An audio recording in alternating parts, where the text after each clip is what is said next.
when I'm kind of going into a teaching mode, it's because I'm trying to master it, and you guys are like my guinea pigs, because when I present it, then I just get better at understanding the concept of it. So I want to show you something that I learned, and it's called the S-curve. You probably can't see it up at the top. It says the S-curve. And the S-curve applies to business, your business. It also applies to all 5 circles of your life. And what I mean by 5 circles of our life, we have 5 circles in our life: spiritual, family, business, financial, and personal. And so you can see S-curves in all aspects of our life. You can see S-curves in this chapter from where we've come. So the first thing in the S-curve is when you first come to the S-curve, you have the startup. This is when you decide you're going to go into business, you're going to open up your company, and you're doing your startup. Okay?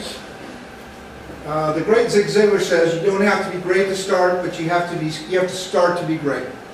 One of my greatest quotes that he's ever had on there. So in the startup, you got some stages that you're going to go in. Your first stage is your launch. You're going to launch your business. You decide to go into that, and the experience you get when you do your launch is you're excited. You're excited about being in business. There's no ceiling, but there's also no floor. So you got to understand that when you go into business, or you don't have a boss, but you're pretty pumped up about it. This is the start of this, and remember this, because the S-curve will repeat itself and it will come back. So you also get progress. Once you start launching your business, you start to proceed, you start to get some progress. And then you get some enthusiasm once you hit your progress. And this is all part of the beginning stages of the S-curve. So you got the startup, and then you go into the growth stage. Now you're starting to grow. And the great Viktor Frankl, who wrote Man's Search for Meaning, says between stimulus and response, there's a space. In that space is our power to choose our response. In our response lies our growth and our freedom. So once you start to grow, you're going to have choices, because your business is coming, and the way you choose your response is going to have a lot to do with where you're going. Also, Stephen Covey put this in the 7 Habits of Highly Effective People, which I recommend everyone read. But he did a really good piece on this. But it actually came from Viktor Frankl, who wrote Man's Search for Meaning, who was in a Nazi German concentration camp. That's also a really good read. Everyone should read that. So, on their growth stage, so we have acknowledgement. People now know that you're in business, and your business is starting to go quite well. And the experience you get from that is momentum. Now your business starts going momentum, you're doing what you set out to do, and your business is really growing. Then you start getting into chaos, because now you got more business and you really can handle, and you got to, at that point, you got to gain control over your business again. And this is kind of the sequence that we're going to start going through on the S-curve. So you got startup, and then you got growth, and then the next one you start coming to profit. Now the jobs you're doing are starting to make money. You're starting to get money, and this becomes a very dangerous part. And when I first started doing this S-curve, the key is to find out where you're at, because wherever you find yourself, you're going to be in one of these places on this S-curve in your business. And so when you get to profit, the great Jim Rohn said, profits are better than wages. Wages will make you a living. Profits can make you a fortune. So going back to profits, the stage we get abundance. When we get abundance, we're making a lot of money, and we start to take our eye off the ball.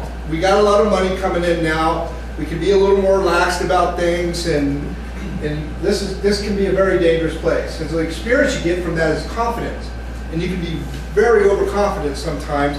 And then we have a recession hit, and that pretty much messes you up pretty good. You also start to experience burnout.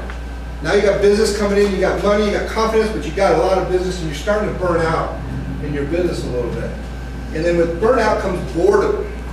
And that's why this is a very dangerous stage, because with boredom, now you got money, now you've got options, and you're thinking you can go do something else. You may even start a little side business or something, because you're just bored of the whole thing going around, and you can get distracted from that. So going back to the S curve, we got the startup and we got the growth, and now you start to get profit. Now we get to the very top of the S curve. In the very top of the S curve, we have reinvent or decline. Now, sometimes when you get up here and you start to reinvent and decline, you have to make a choice. Either you're going to reinvent your business, maybe you have a really good profit, you have really good growth, you got so much business, now you have to define what your business is again. Because if you don't grow, or if you do not change something, you're going to go decline. Your service level is going to fall down. You know, there are a lot of things that can happen. A recession can hit and you have to reinvent your business. You have to cut back, you have to do anything. But regardless, when you run this S-curve, you are going to come up to one of these, either reinvent or you're going to decline. And people who won't change will decline all the way down to the ground on this. It's just that, and what you do is you get a series of S-curves. And the other thing I was taking that S, you can also think of it as a season. Because we all go through seasons in life, and wherever we're at, we have the season that we're doing this reinvent, this decline part. So I've seen companies come into a startup, like join a BNI, boom, and they just accelerate through this so fast that they don't even realize they're declining, because they get, all of a sudden they got more business than they can handle, and they have to either define, I'm just going to do this type of jobs or whatever, but you got to reinvent your business. I'm not going to do everything I thought I was going to do. Now I got to be more specific on what I'm going to do. So the great Jim Rohn says you must either modify your dreams or magnify your skills. And even when you're in this reinvent decline, as markets change and things happen, you may have to, like Joe, I was telling him, he needs to start figuring out these 203Ks. He doesn't want to. But, you know, if he doesn't reinvent a little bit, you know, he may not have as much business as he wants. But he could also choose that this is not the direction I'm going to. Either way, you got to rethink your business plan every once in a while when you're doing this. So, back to our little deal. You're going up, and now you're in your decline stage. So this stage, now, if you're in the decline, you're going to have distortion of your business. You're not sure which way you want to go or what's going on. And the experience you get from that is distraction. Kind of like what I was telling you before, where you get distracted, if you find yourself playing solitaire in the middle of the day when you have things to do, you know, you may be experiencing the burnout and the distraction type of a deal. Now, if you go on the reinvention part of it, then you're looking at innovation. You're innovating your business, you're re-looking at your business plan, you're re-looking at the market, you're seeing what you're doing, and you're going to go into rejuvenation. And then with rejuvenation, you know, you're going to be back here at the beginning of the S-curve again. You're going to have all that enthusiasm in it, because now you've got a new business plan going forward. Then you're going to start the growth and the profit and the reinvent again on the S-curve. At first, this takes a little while to get used to, but as you think about it, rotitionize it in your mind, you'll start to see S-curves in your life, in all your businesses, how many times you've had to go through this. And maybe from the beginning, maybe you're going through it now, maybe you just did some things to your business and you're starting up again and you feel excited about your business again. So, for the Steve Padilla chain, what we've done is to reinvent. Last year, I did 80 transactions. And that's sales, that's not including rental properties that I did. And that's just me and Janet doing transactions. And I'm the only one that's selling. So I was coming into heavy burnout. And not only that, I was suffering some health issues from it because I was just working constantly.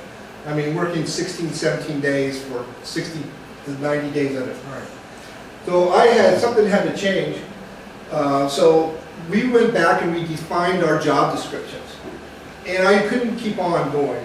And so I'm basically lead generation, listing agent, and then you know Janet. And Janet DeLong, we redefined her job description as transaction coordinator, but also client relations. So those little mailings you get, that's Janet putting that together all the time. So she's a real part of this and in our lead generation as well. But I also had to bring on Ann, and I think a lot of you have met Ann Profchak. Ann, come on, I trained Ann 4 years ago in a class called 100 Days to Greatness. And it's amazing because I think when someone takes my class, they actually do what I say, and she didn't do any of it. So she came back on, and I'm like, where's your database, where's this and that? So she's like, just you know, I got to get it together. Well, 4 years ago, you were supposed to have this together. And so, but anyways, she's coming in to take my buyers out. And because I cannot just handle all that business anymore. Now, I'm going to take a few, like James Rogers, you know, I'm going to work with James. I'll work with any of you guys. But she's going to take in the overflow that I have from my business, like internet leads, sign calls, and those type of things will come in. Those will be Ann. I'm still going to take care of my A-plus clients and my A clients. So that's going to go on. So Ann Croft, she's a buyer's agent. She's been there for 4 years. Now, I've talked to you guys about this. All this information, and all the information I've shared with you over the years of how we're coming out and we're going to start building again, and all these things come from these turning points, from this guy, Brian DeFini. And it's a whole system that I've used to generate leads and work my business by referral. BNI is one of the cornerstones of my business, the business to business networking. This guy is coming on June 20th. Now, there's about 30 of us in here. I guarantee your money, if you go to this and you do not like it, I will personally pay you back your money. I believe this is something you guys need to take a day out. If you guys do come to this, I will buy you lunch and set you up with the Synergy lunch at Los Olivas. It's at the Scottsdale, and I'll put you in my groups with my Synergy groups that I'm hosting lunch over there, so you get a free lunch. But the information you'll have here for lead generation, where our market's going, is just phenomenal. Just a phenomenal thing. And I got flyers. If you call in, just use my name. They know me pretty well down there. And I'm telling you, it's designed for real estate agents, so you're going to have a lot of real estate agents there. Like I was giving you that story about the dog moaning and stuff like that. Guys, go to this thing prepared. You need to get with Stan, and you need to stand out. And handing out a business card is okay, but you need to stand out. You give them something else with that besides a business card. You're going to see I've got a bag, and my bag has stuff. So basically, you know, this is really, I can't stress to you enough. It's a money back guarantee because I'll personally give you your money back on this. And I've got flyers for after the meeting here. But your habits, attitudes, and skills. And not only that, he's really funny. And he's just a professional speaker. So that's my S curve. Steve Padilla, Remax Professionals, doing real estate with honesty and integrity.